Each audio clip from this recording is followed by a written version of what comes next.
Hey guys, P. Large Cow Instructors. I hope everyone's doing well this week and has making it through the week okay so far. I'll put my mic back on here. I just had my big snakes out. Bjorn's in shed, so his shed was coming off as I was holding him because he would not sit still, so he went and got put back away. Then I got Frey out and just talking a little bit about some stuff in here today. I wanted to talk about new people that are getting into breeding. I've had some new people at the last reptile show, asking questions, which is I highly recommend going to shows asking questions. Finding breeders here on YouTube, asking questions to them. Like enclosure setups, when to breed, things like that. What size should my female be? Well, minimum for me is right at 1,500 grams. If your female is hovering at like 1470, 1480, that's fine. She's close. She'll be just fine. But 1,500 grams or more, the bigger the female is, the better, the bigger the eggs can be, and the more eggs you can actually get per se. Males, I try and wait until they are at least producing sperm plugs. Also producing 600 to 700 grams and at least a year old. If your male is a newborn and he's like 3-4 months old, no, do not breed that snake. Besides not probably knowing what to do at that point or being ready to do anything at that point. So that's just not going to happen. Smallest male I've ever bred was a 500 and I believe 50 gram male. He's right here. He's now 650 grams. Is this guy right here. He was producing sperm plugs and he was immediately tried locking up with a female. Didn't happen for a couple hours after that though, but he did get the job done. So he's been in 3 times in the last 4 months with her. So I wait several weeks in between so I'm not overdoing it with him so he goes off of food for any length of period of time. You are noisy, dude. He's obviously nice and chunky, so he's still doing well. So he was my smallest male that I ever paired to anyone. But he's doing fine. He's been in, like I said, 3 times in the last 4 months. And he has had, this one has had, well, I have not seen any visual locks. Does not mean it hasn't happened. Second smallest male is this dude here. Come here. I know, you just hate getting out of your tub, dude. I know. Calm down. This is a Fire Wookie. He is nice and thick too, as far as that goes. So, wait a year with your new males until they're a year old. If you pick them up and they're a year and a half old, odds are they're ready to produce. These guys figure it out. All we're there to do is move them from one place to another. Move the males in with the females. That's all we're there for. They can figure everything else out on their own. Put them in the tubs, males and females, do their thing. And after a few days, usually you will have a lock and the job is done. Then, I only leave my males in. I have had a couple outliers over the course of doing this of 7 days. I usually only leave my sweet spots right at 4. Sometimes if they're locked at that 4th day, they'll go a 5th. But my sweet spot's right at 4 days at a time. Then they'll be off for a few weeks. 2 to 3 weeks. Sometimes longer. Just depends. If your males are doing good, they're still on food. If they've only missed 1 or 2 times feeding and they're still, eating consistently, you can pair more. But if they are going off food and they haven't eaten in 5 or 6 weeks, I would leave them out of the rotation for a while until at least they get back on food for 2 or 3 times in a row. All right, buddy. Go on. Go on. There. So, around 1,500 grams, 1,500 grams for the female, year old for the male. no less than, say no less than 500 grams. That's even sketchy to me. I did, like I said, I did pair that Black Pastel DG with his girlfriend at 500. They were like 555. He's producing sperm plugs. I put him in one time. Waited a month, a little over a month, before I put him in a second time. By that time, he had gained 40 grams, and he was up to 600. Now he's up to 654, I think, 656.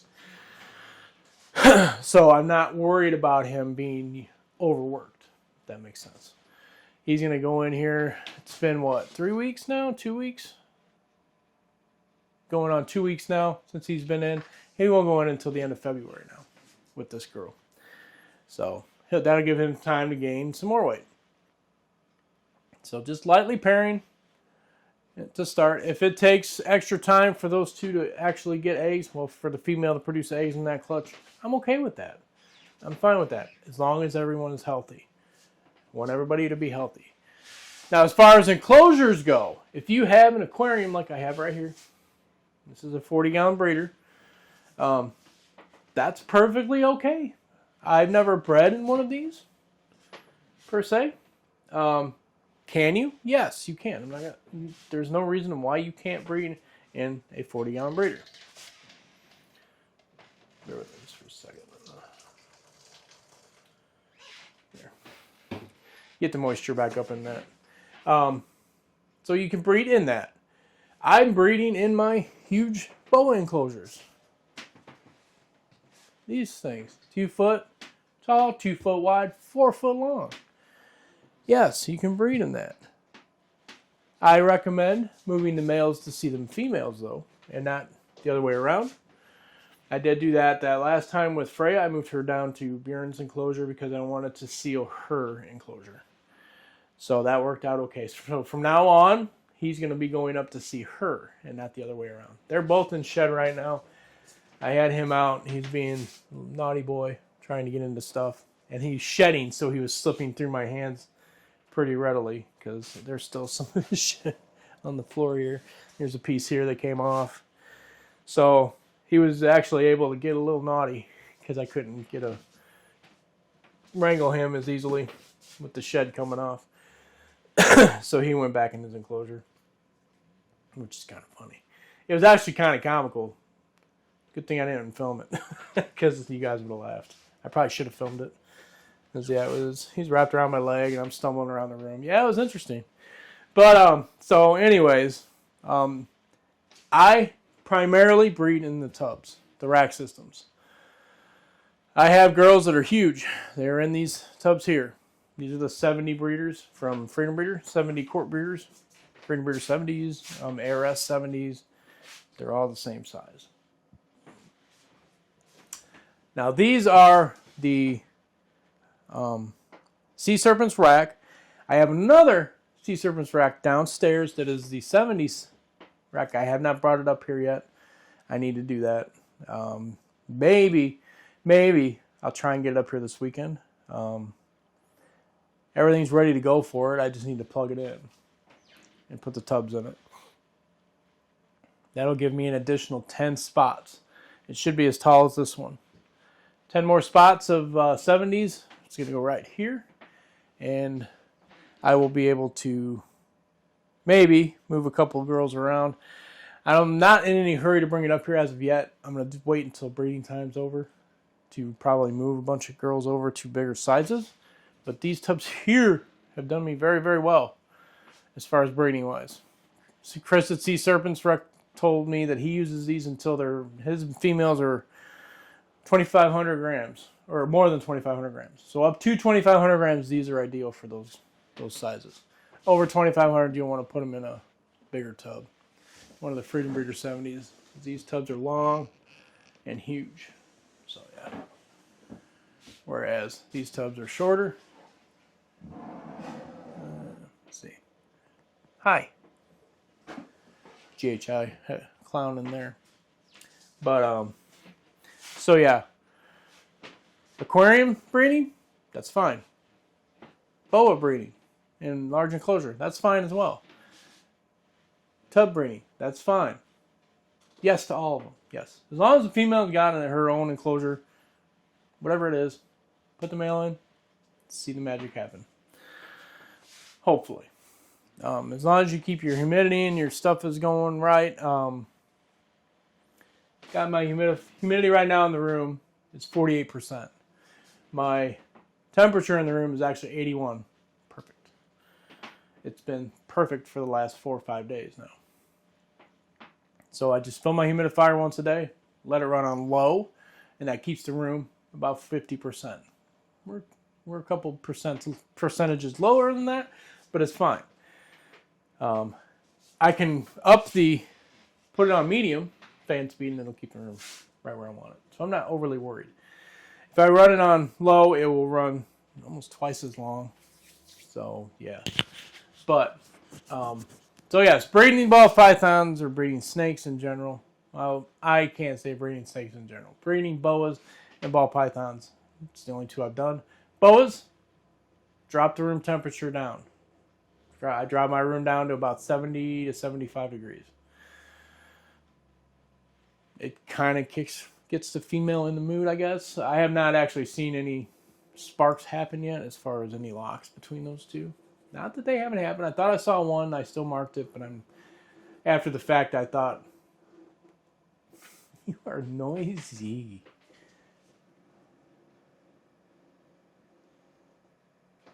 Sorry, Bjorn's been moving around in his enclosure and it's making funny noises. He may actually try and shut out today since it started coming off of my hands. And Freya's also in a heavy shed as well. So, yeah. But, yeah. Breeding enclosure, whatever you have, whether it's a 20-gallon, well, I hope you have it in a larger aquarium. I would recommend if you're starting to breed and your female should be big enough to be in at least a 30-gallon or bigger aquarium or glass enclosure. So that way, when you do put the male in, if they want to separate, they actually can go in one. One go one side, one go to the other. So that'll be just fine. Next up, the weight, the time of year. I was waiting till fall. I'm actually kind of sort of going all year round now. I've got pairings going on during the summer and stuff also. My kickoff day was Halloween, October 31st was my start day. I would sometimes get like a week ahead of that and start pairing, just depending on schedule and whatnot as far as work and things going on. But yeah, usually the end of October is my start time. Then usually by April or even May, I would have eggs. Usually have, April and May, I would usually have babies. Have eggs usually by end of March, April-ish time, have eggs. But I'm not really seeing too many nestings going on. I have a lot of girls in shed right now. I'm pretty sure that they are gravid, and that will be their pre-lay shed. And then 30 days after that, I should have eggs. So we may have a late season this year. I've had babies in June. I've had babies in July. I've had babies in August hatch out. So it just keeps going. And that's good, though, because it kind of spaces everything out throughout the year. So, yes. Once you breed, it's not I'm going to have eggs tomorrow. No. You are going to start pairing, and you're going to pair for 3, 4, or 5 months almost. It just depends. Sometimes longer. I have girls that I've been pairing for over a year and have got nothing. They have taken several months off in the middle of that, maybe 5 or 6 months off in the middle, but I just keep pairing them. Nothing's happened with them. So, this is not a sprint. This is a marathon. You are in this for a marathon during breeding time. It's going to take several months to just even get eggs. And then to get the eggs and put them in the incubator, that's going to be another 60 days, unless you cut early. I usually try and cut 55 to 60 days. Just depends. And if they pip at day 50, I'm going to cut the eggs. They're fine. Don't pull them out of the eggs when you cut them. Just cut the eggs. They will come out of the egg when they're ready. My incubators are still set at 89 degrees, 89.7, 89.6, right, is the sweet spot. You can run it at 90. You can actually run it lower. It will just take your babies longer to hatch out at a lower temperature for your incubators. And then once that first one pips, or you're ready to, you just can't wait anymore, and it's like day 57, it's fine. Cut your eggs. See what you got, kind of. Give it a good look. And then once they crawl out of the eggs, that's when you get the magic to happen. That's when you get to see all of the fruits of your labor. Well, their labor. All you were doing was putting the males into the females. And then stressing out about everything. But yes, breeding snakes, it is a science. It's not rocket science. It may seem like it though at some points. It is fun. It's exciting. You never know what you're going to get. You never know what's going to happen. So yes, if you have any other questions, please ask me. Comment down below. Come to the shows. We'll be at the show again at the end of February 28th and March 1st. So come see us. Come say hi. Come ask questions in person. I like talking face to face with some of you guys. And as always, stay safe. Yeah, guys. I know I jumped around a bit. I need to work on that. I apologize. So yeah, stay safe. I'll see you guys in the next video. We're almost through the week. Just a couple more days. We got to get through this week, and it's the weekend again. So my weekend's going to start with my birthday on Saturday. So yay. But until next time, I'll see you guys in the next video, okay? Stay safe.